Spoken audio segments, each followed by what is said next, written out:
I never thought I would be the kind of person telling a story like this. If you had asked me a year ago what I thought about visions, prophecies, or people who claim to see heaven during near-death experiences, I would have smiled politely and changed the subject. Not because I was angry or hostile. Just because I didn't believe it was for people like me. I believed in God, sure. I went to church most Sundays. I bowed my head before meals. I tried to live right, pay my bills, keep my word, and take care of my family. But visions? Messages from heaven? That always felt like something for pastors, missionaries, or people who needed attention. Not for regular guys with dirt under their fingernails and aching backs at the end of the day. My name is Daniel Harper. I'm 46 years old. And for over 2 decades, I made my living building things that could be measured, tested, and trusted. I'm a concrete contractor in the Midwest. Foundations, retaining walls, structural pours. Nothing glamorous. No fancy titles. Just early mornings, steel-toed boots, and the satisfaction of knowing that if I did my job right, something would stand long after I was gone. Concrete doesn't care about your opinions. If the mix is wrong, it cracks. If the ground isn't prepared, it shifts. If the rebar isn't placed correctly, it fails. That made sense to me. Life in my mind worked the same way. Do the work. Follow the rules. Be consistent. Build solid. And things would hold. That's why I never chased emotional highs at church. I respected people who did, but I preferred sermons that were practical. Give me principles. Give me structure.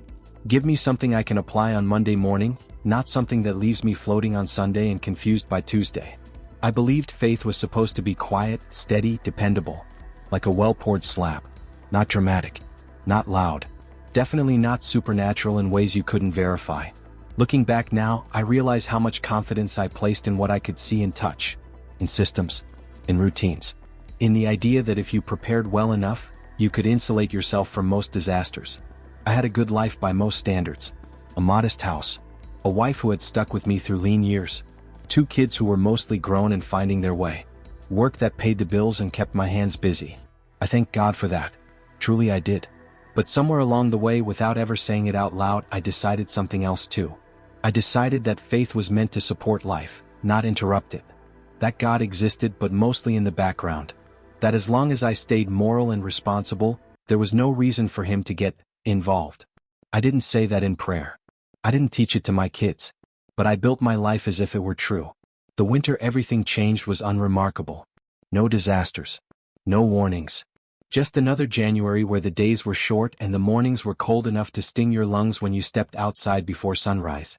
I remember standing at a job site one morning, watching steam rise from fresh concrete as the temperature slowly climbed. I felt grateful.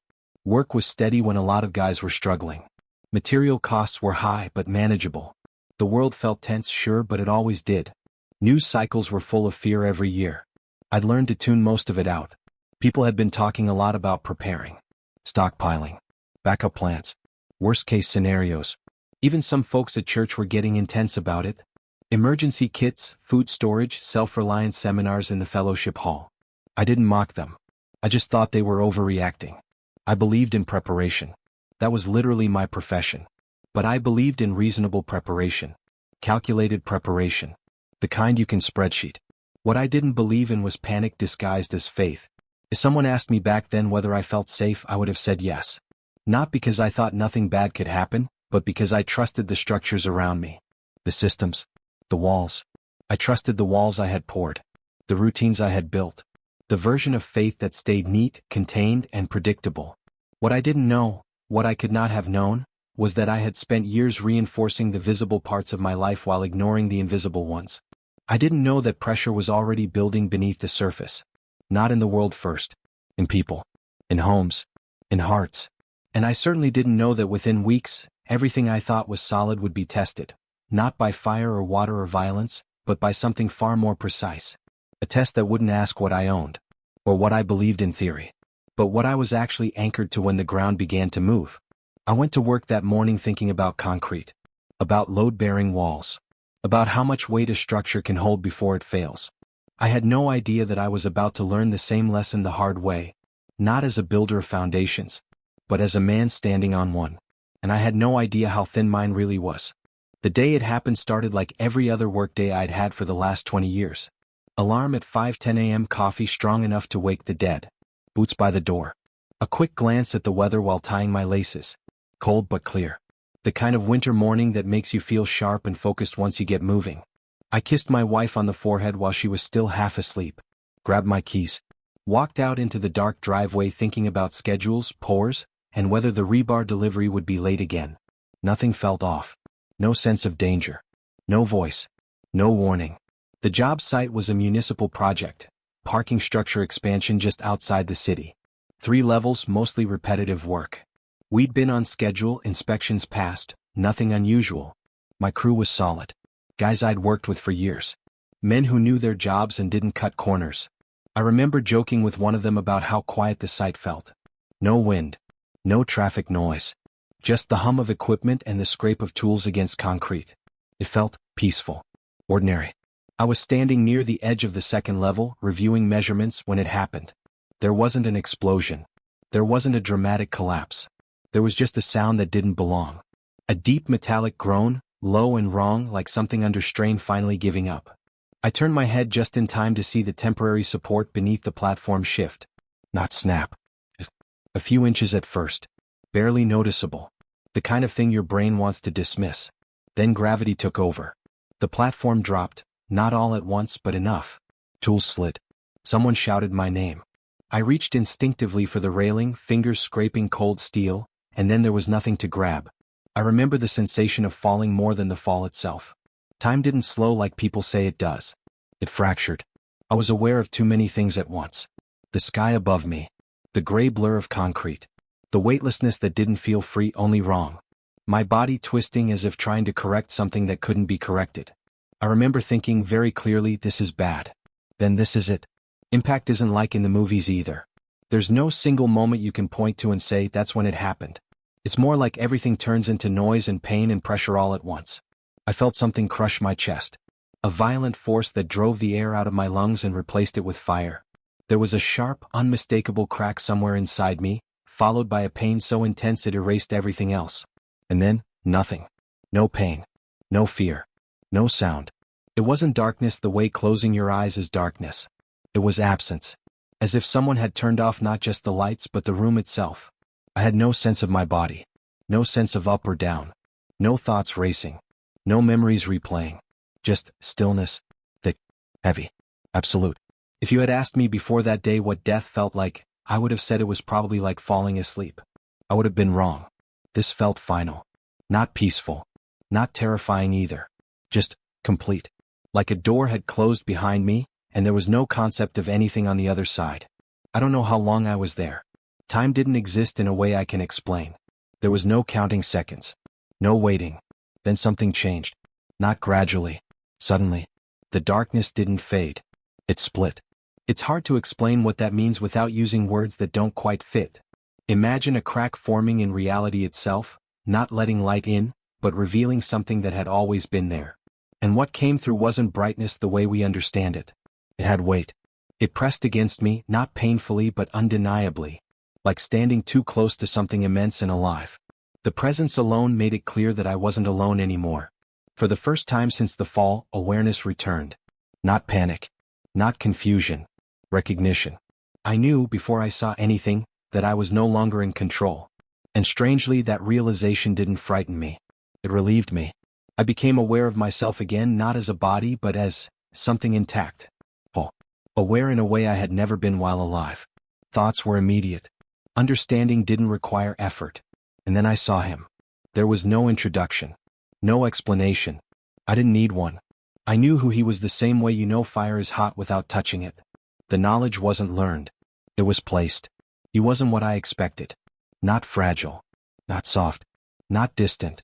There was authority in his presence that made my instinct, not my thought, my instinct, want to bow.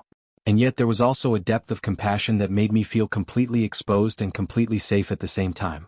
I tried to speak. I don't even know what I wanted to say. Questions. Apologies. Explanations. Before I could form a single word, he spoke. And when he said my name, it wasn't sound the way we hear sound. It went through me. Daniel. No anger. No disappointment. Just certainty. You weren't meant to come yet. Something in me broke open at those words. Not fear. Not relief. Understanding. I knew, without being told, that my life hadn't ended by accident. That what had just happened on that platform was real but not final. I also knew something else. That whatever was about to be shown to me mattered far more than my injuries. Far more than my job. Far more than the life I thought I understood. And that I was about to see things I would never be able to forget. He looked at me, not with urgency born of panic but with urgency born of love. "There isn't much time," he said. And with that, the space around us began to change. The shift didn't feel like movement. It felt like perspective being removed. One moment I was aware of him, of that presence that felt more solid than anything I had ever known. The next, the idea of where stopped making sense altogether. There was no sensation of traveling. No wind. No speed. The environment simply rearranged itself. And suddenly I was looking at the world. Not the way you see it from an airplane window or a satellite image. This wasn't distance measured in miles. It was distance measured in layers.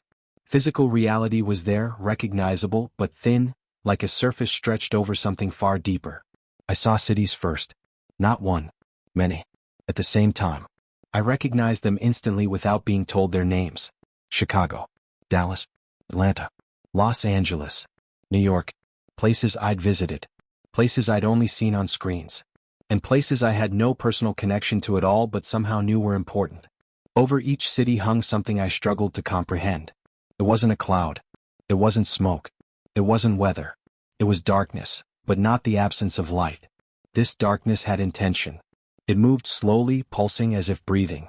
Thick in some places, thinner in others, but everywhere it touched, something beneath it reacted. People on the streets below continued walking, driving, talking, completely unaware of what hovered just beyond their perception. "Look closer," he said. And I did. The view narrowed, focusing not on skylines or highways, but on individuals. Living rooms. Offices. Cars stopped at intersections. Kitchens with half-made dinners. Children on couches scrolling through phones. Couples arguing over nothing that mattered. I saw stress everywhere. Fatigue. Irritation. People weren't at peace. They were functioning. There was a difference. And then I saw the pressure. It wasn't coming from outside first. It was pressing outward from within them, like cracks forming behind a wall long before anything collapses on the surface. "What you're seeing has been building for a long time," he said. His voice wasn't loud, but it carried weight. Not just authority, clarity. The kind that makes excuses impossible. "They think the danger is what's coming," he continued. "But the real vulnerability is what's already there." As he spoke, I saw something ripple through the darkness above one of the cities. Not an attack. Not yet. More like a signal being tested. People below reacted instantly, though nothing visible had changed. A man in traffic slammed his steering wheel, suddenly overwhelmed with rage he couldn't explain.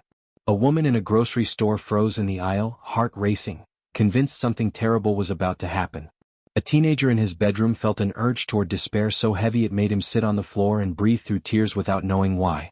Fear without a cause. "This is how it begins," he said quietly. "Not with explosions. With confusion." I watched families snap at each other. Coworkers misinterpret words that would have meant nothing the day before.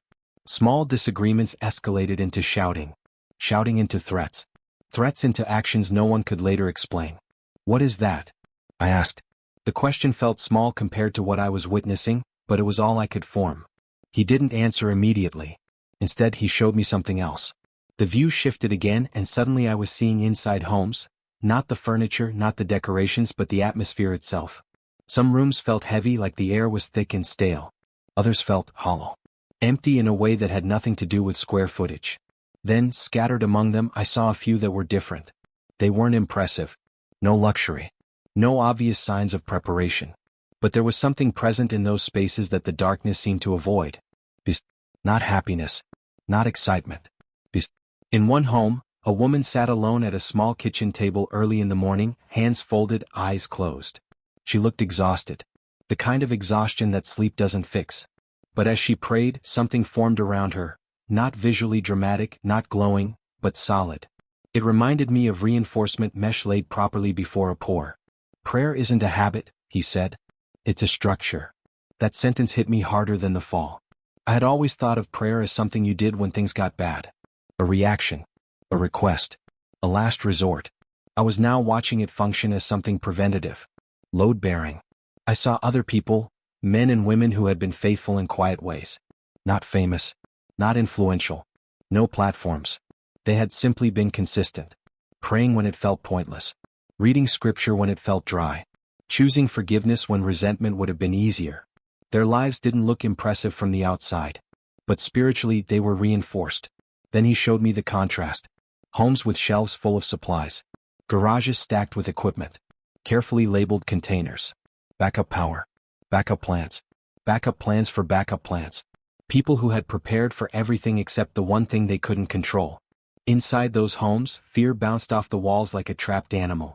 The darkness above them pressed closer, not because they were evil but because they were exposed. They strengthened the walls they could see, he said, and neglected the ones they couldn't. I felt something twist inside me. This was my language, my world, my mistake. I had always believed strength came from foresight and discipline. And those things mattered, but I was now seeing their limits with terrifying clarity. The darkness above the cities began to thicken, responding to something unseen. It wasn't random. It was organized. Time. I sensed a countdown though I couldn't see numbers yet. Why are you showing me this? I asked. I'm not a pastor. I don't lead anyone. I don't have answers for this. He turned toward me fully then. And for the first time I felt what he felt. Grief, not hopelessness. Urgency, not panic. Love, not sentimentality. I don't choose messengers because they're impressive, he said. I choose them because they understand foundations. The words settled into me slowly like wet concrete finding its level. You've spent your life making sure structures could carry weight, he continued. Now you need to understand what happens when they can't. The darkness pulsed again, stronger this time. And with it came something else. Dates. Not floating dramatically. Not glowing. Just known. They pressed into my awareness with a certainty that made my chest tighten. Something was coming. Not someday. Not eventually. And it would not ask people what they believed. It would reveal what they had built. I felt the question forming in me before I could stop it. When? He didn't answer right away. Not because he didn't want to, but because I wasn't ready to see it yet.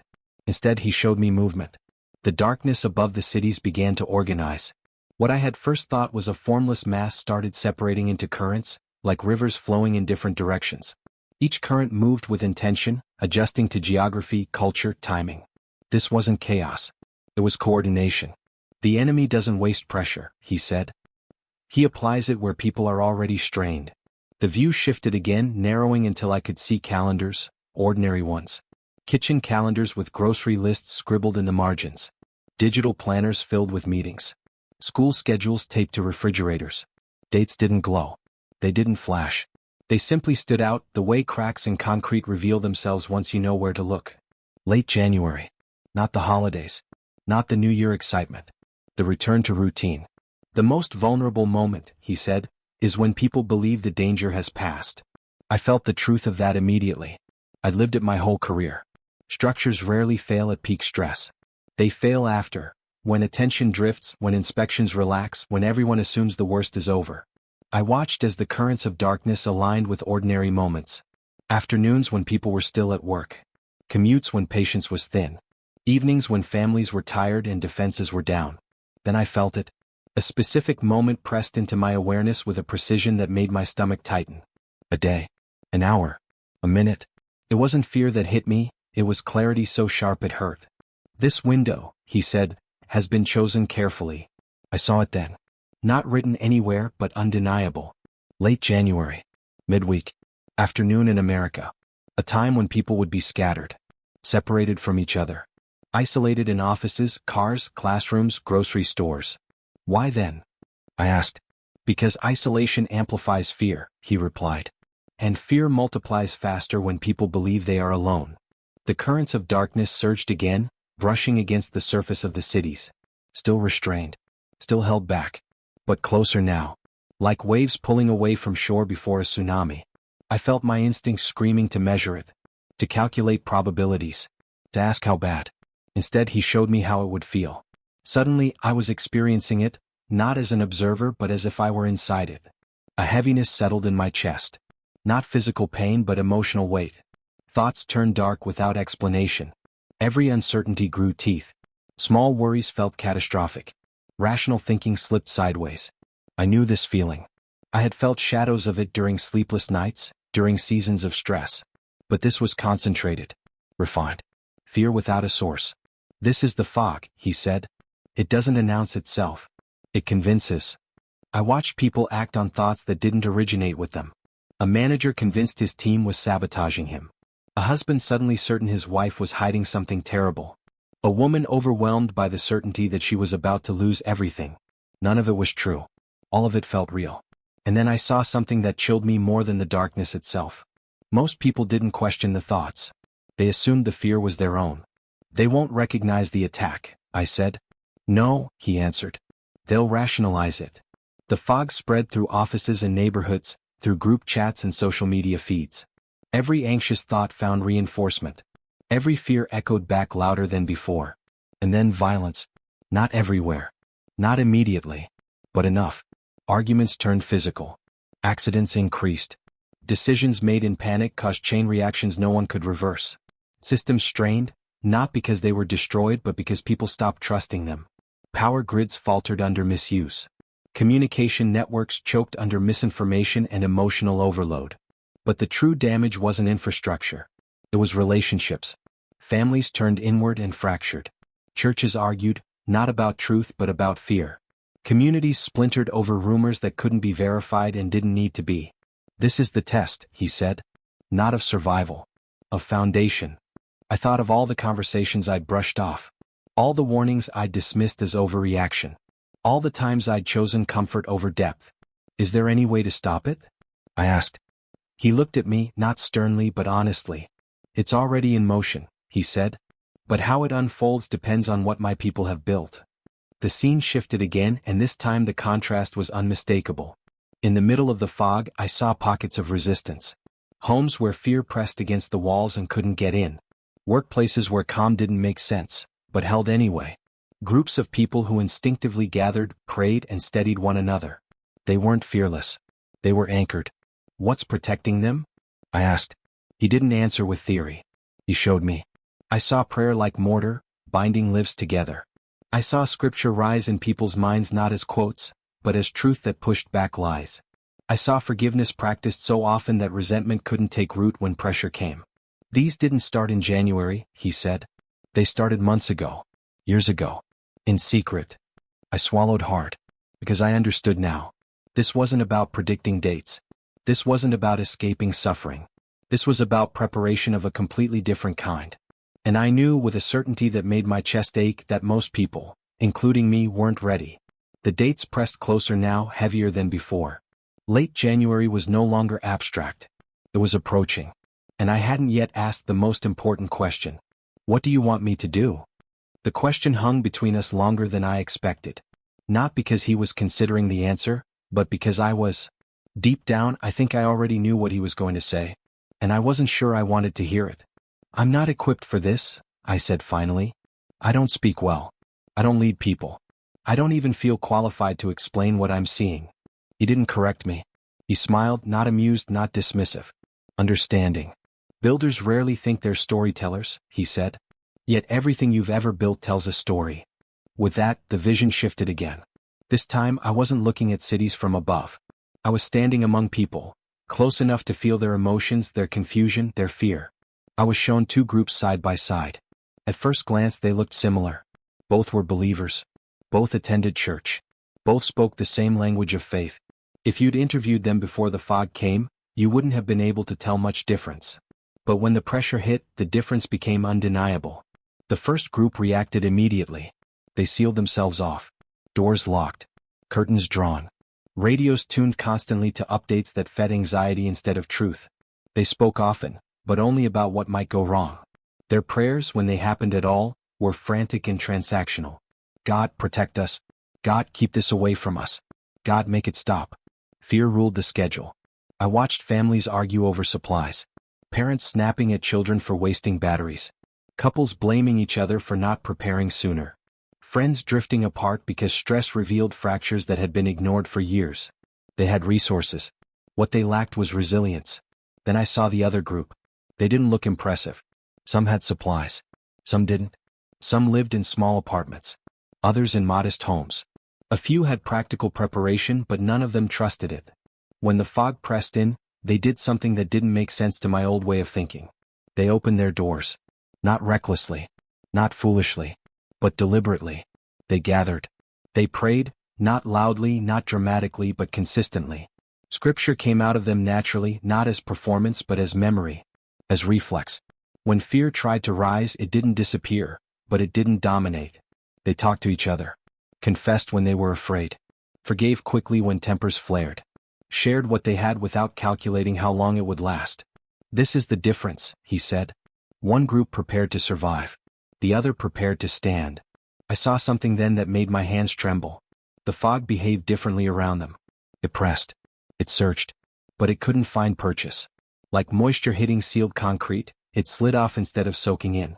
What did they do differently? I asked. They practiced before the pressure, he replied.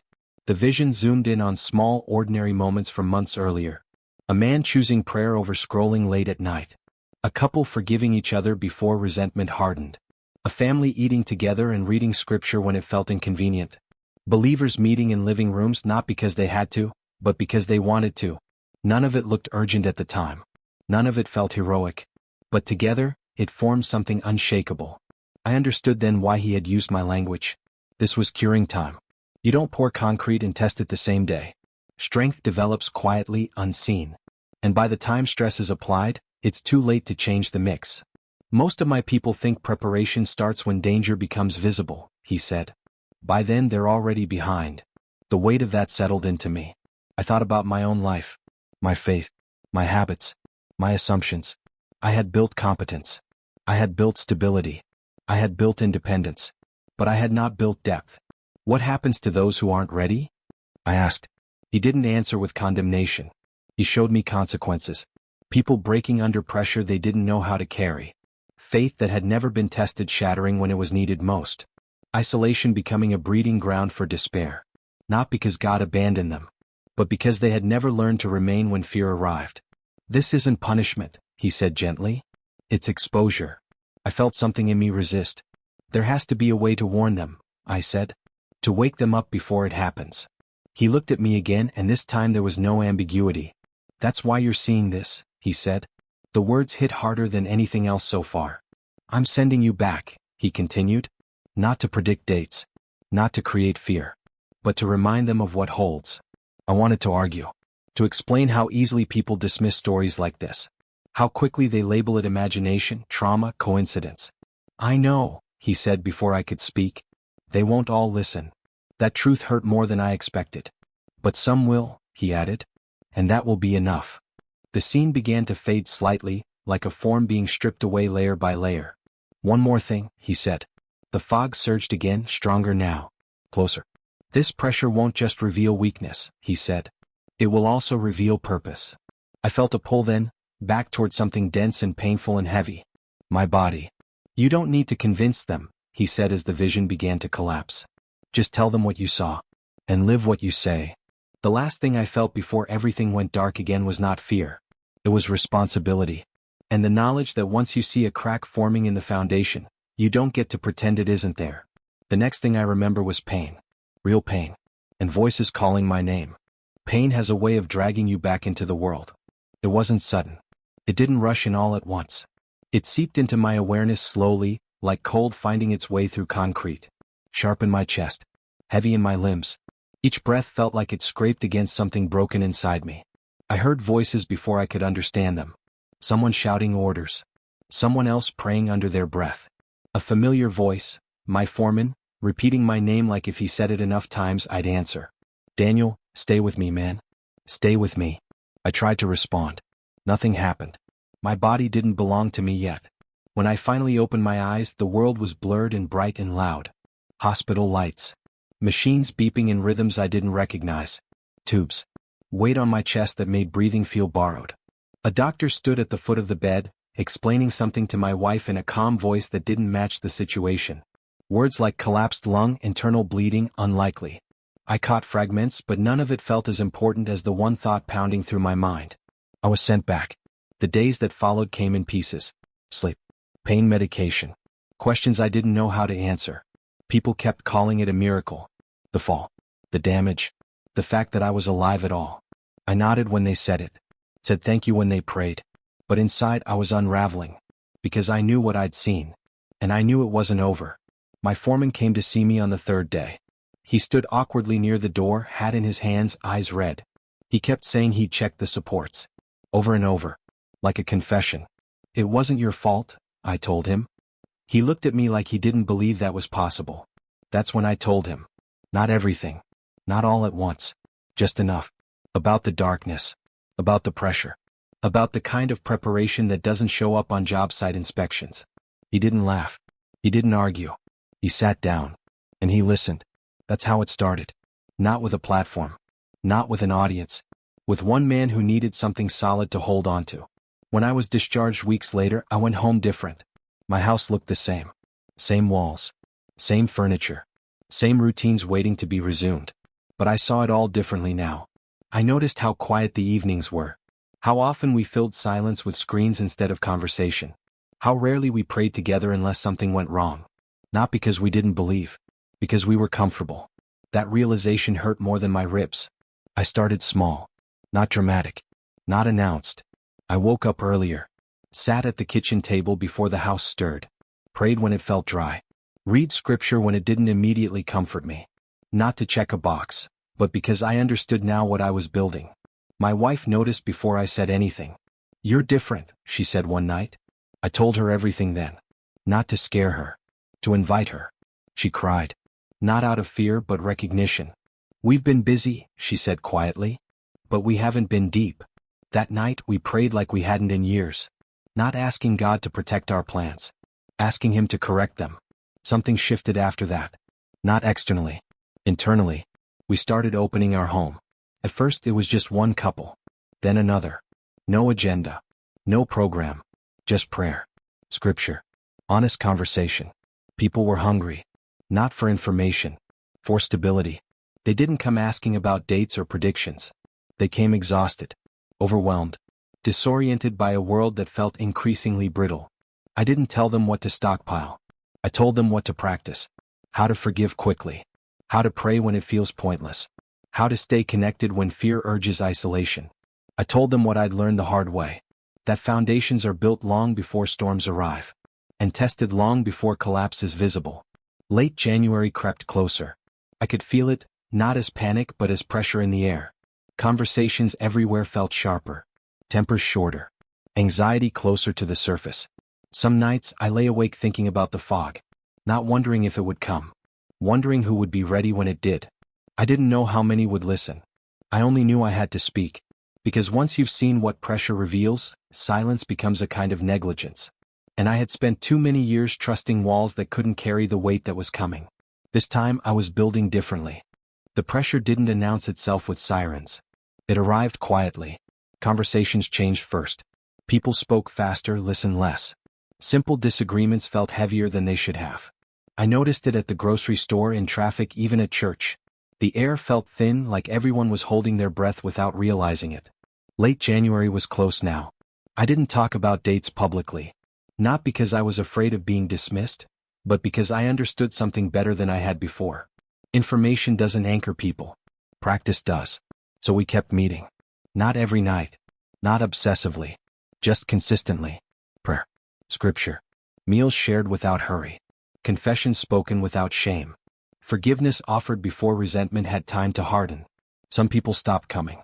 Not because they disagreed, but because depth is uncomfortable when you're used to staying on the surface. Others leaned in. They started changing their routines. Less noise. More presence. Phones put down. Scripture memorized not to sound spiritual, but because they wanted it available when fear tried to speak louder. I watched something form among us. Not excitement. Not adrenaline. Stability. Then the fog came. Not all at once. Not everywhere. Just enough. It started in the afternoon. News alerts. System outages. Conflicting reports that didn't line up. Social feeds filling with panic faster than facts. Power flickering in some areas. Cell service unreliable in others. People reacted exactly the way I had been shown. Fear ran ahead of understanding. I saw neighbors arguing over nothing. People making decisions they couldn't later explain. A man down the street convinced someone was breaking into his home when there was nothing there. The fog didn't force anyone to act. It suggested. And those suggestions found traction where foundations were thin. Our home felt it too. The pressure pressed against us hard. Thoughts tried to rise that didn't belong. Worries magnified. Old anxieties resurfaced with new intensity. But something else happened as well. Those thoughts didn't stick. Prayer came naturally, not as a ritual but as response. Scripture surfaced without effort. Peace didn't remove the tension, but it steadied us inside it. Others came to our door. Not because we advertised. Not because we had answers. Because calm draws people the way light draws moths. They didn't say they were afraid. They said things like, "I don't know why, but I feel like I'm supposed to be here," or, "Everything feels wrong at my place." We didn't argue with that. We prayed. And the fog stopped at the threshold. Not dramatically. Not visibly. It just couldn't cross. I remembered what he had shown me. Fear needs agreement. And agreement was something we had already given elsewhere. Outside, things escalated. Emergency services were overwhelmed, not by destruction but by volume. Too many calls. Too many people panicking at once. Systems built to handle physical emergencies buckled under emotional ones. Churches argued online. Leaders disagreed publicly. Some closed entirely, waiting for clarity that never came. Others chased relevance, trying to speak into chaos without addressing the fear underneath it. But something else was happening too. Homes like ours, quiet, ordinary homes, became gathering points. No signs. No leaders. Just people steady enough to hold space for others. Food stretched longer than it should have. Tempers cooled faster than expected. Sleep came easier than logic allowed. I watched people change. Not instantly, but deeply. Men who had never prayed out loud before began doing so simply. Parents apologized to children for years of emotional absence. Old grudges surfaced and dissolved under the weight of something more important. Community wasn't formed. It was revealed. The fog passed in waves. It didn't disappear forever. But it lost its power where it wasn't fed. Some people left afterward, shaken but grateful. Others stayed. Not because they needed protection, but because they had found something they didn't want to lose. By early February, the world looked the same on the surface. But underneath, lines had been drawn. Not between good and bad. Between deep and shallow. I understood then what he had meant. This wasn't about survival. It was about becoming. And once that process starts, you don't go back to building the way you used to. Because you've seen what holds. And you've seen what doesn't. One chapter remained. Not of the vision. Of the choice.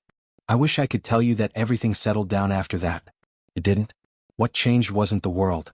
It was how people related to it. By mid-February, the initial shock had worn off. Systems stabilized just enough for routines to return. Power grids recovered. News cycles shifted. Analysts debated what had happened, why people had panicked, and how to prevent it next time. Most explanations sounded confident. None of them named the real problem. From the outside, it looked like a close call. A scare. Another reminder that things were fragile but manageable. From the inside, from where I stood, it was something else entirely. It was a revealing. People who had leaned into fear returned to distraction as quickly as possible. They wanted relief, not reflection. They wanted assurance that nothing like that would happen again. Others couldn't unsee what they'd felt. They had tasted a kind of instability that supplies couldn't fix. They had felt how thin emotional and spiritual walls really were when pressure arrived without warning. Those people didn't ask, "How do we prepare better next time?" They asked, "How do we live differently now?" Homes continued to open. Not constantly. Not dramatically. But faithfully. Meals were shared. Needs were met quietly. Prayer became normal instead of reactive. Scripture wasn't quoted, it was leaned on. I watched people change how they measured success. Less focus on control. Less obsession with certainty. More willingness to depend on God and on one another. It wasn't perfect. There were disagreements. Fatigue. Moments when fear tried to resurface wearing a new face. But there was something underneath it all now. Weight-bearing faith. I thought often about what he had shown me, the difference between walls built to impress and walls built to hold. I used to believe strength came from independence. From not needing anyone. From anticipating every risk. Now I knew better.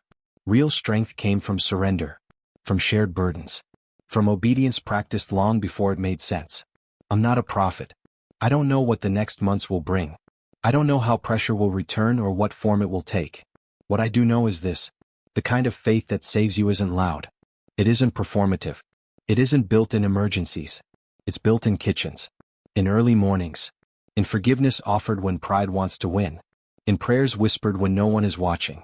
It's built when no one is impressed. I'm still a builder. I still pour concrete. Still inspect rebar. Still think in terms of load and stress and failure points. But I don't confuse materials anymore. I know the difference between a wall that looks strong and a foundation that actually is. If you're listening to this and wondering what you should do, I won't tell you to panic. I won't tell you to stockpile. I'll tell you what I was told. Build where it counts. Strengthen what can't be seen. Practice faith before you need it, because pressure always comes. And when it does, it won't ask what you believe. It will reveal what you built your life on. I've said what I was given to say. The rest, what you do with it, is between you and God.